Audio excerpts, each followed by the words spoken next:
2011 NSUവിന്റെ ദേശീയ ഉപാധ്യക്ഷനായിരുന്നു അദ്ദേഹം. 2014 NSU ദേശീയ അധ്യക്ഷനായി. 2016 21 26 അങ്കമാലിയിൽ നിന്ന് ജയിച്ചു.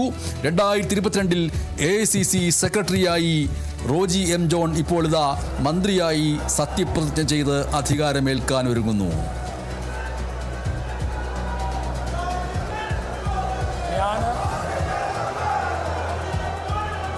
റോജി എം ജോൺ എന്ന ഞാൻ നിയമം വഴി സ്ഥാപിതമായ ഭാരതത്തിൻ്റെ ഭരണഘടനയോട് നിർവ്യാജമായ വിശ്വസ്തതയും കൂറും പുലർത്തുമെന്നും ഞാൻ ഭാരതത്തിൻ്റെ പരമാധികാരവും അഖണ്ഡതയും നിലനിർത്തുമെന്നും ഞാൻ കേരള സംസ്ഥാനത്തെ ഒരു മന്ത്രി എന്ന നിലയിലുള്ള എൻ്റെ കർത്തവ്യങ്ങൾ വിശ്വസ്തയോടും മനസാക്ഷിയെ മുൻനിർത്തിയും നിർവഹിക്കുമെന്നും ഭരണഘടനയും നിയമവും അനുസരിച്ച് ഭീതിയോ പക്ഷപാതമോ പ്രീതിയോ വിദ്വേഷമോ കൂടാതെ എല്ലാ തരത്തിലുമുള്ള ജനങ്ങൾക്കും നീതി ചെയ്യുമെന്നും ദൈവത്തിൻ്റെ നാമത്തിൽ സത്യം ചെയ്യുന്നു.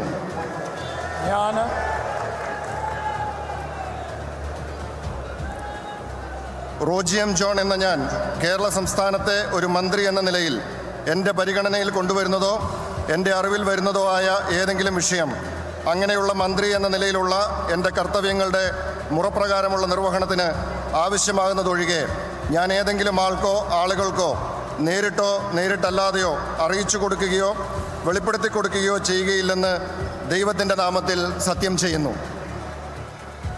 അങ്കമാലിയിലെ പ്രധാനമന്ത്രി എന്ന് കിലുക്കമെന്ന സിനിമയിൽ പറയുന്നുണ്ടെങ്കിലും ഇവിടെ ഇത് അങ്കമാലിയിൽ നിന്ന് ഒരു മന്ത്രി ഉണ്ടായിരിക്കുന്നു എന്ന് നമുക്ക് പറയാൻ കഴിയും. അങ്കമാലിയുടെ മനസ്സ് എന്നൊക്കെ വിശേഷിപ്പിക്കപ്പെടുന്ന 44-കാരനായിട്ടുള്ള റോജി എം ജോൺ മൂന്നാം വരവിൽ മന്ത്രിയായി അധികാരം ഏറ്റെടുത്തിരിക്കുന്നു. മന്ത്രിസഭയിലെ യുവമുഖമാണ് റോജി എം ജോൺ.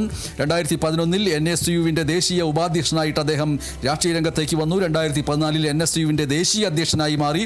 2016 2021 2026 അങ്കമാലിയിൽ നിന്ന് തുടർച്ചയായിട്ടുള്ള ജയം നേടി.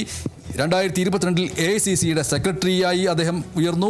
ഇപ്പോൾ റോജി എം ജോൺ മന്ത്രിസഭയിലെ യുവമുഖം എന്നുള്ള നിലയ്ക്ക് മന്ത്രിസഭയിൽ അംഗമായിരിക്കുന്നു. സത്യപ്രതിജ്ഞ ചെയ്തു കഴിഞ്ഞിരിക്കുന്നു. ഗവർണറിൽ നിന്ന് ഹസ്തദാനം സ്വീകരിച്ച് അധികാരത്തിൻ്റെ പൂച്ചെണ്ട് കൂടി ഏറ്റുവാങ്ങുന്നു റോജി എം ജോൺ.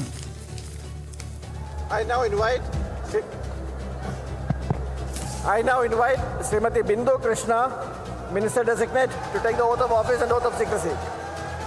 ഇതാ VD സതീശൻ മന്ത്രിസഭയിലെ 2 വനിതാ അംഗങ്ങളിൽ ഒന്ന് എന്നുള്ള നിലയ്ക്ക് ബിന്ദു കൃഷ്ണ. ഏറെ നാളത്തെ രാഷ്ട്രീയ പ്രവർത്തന മികവുണ്ടായിട്ടുണ്ടെങ്കിലും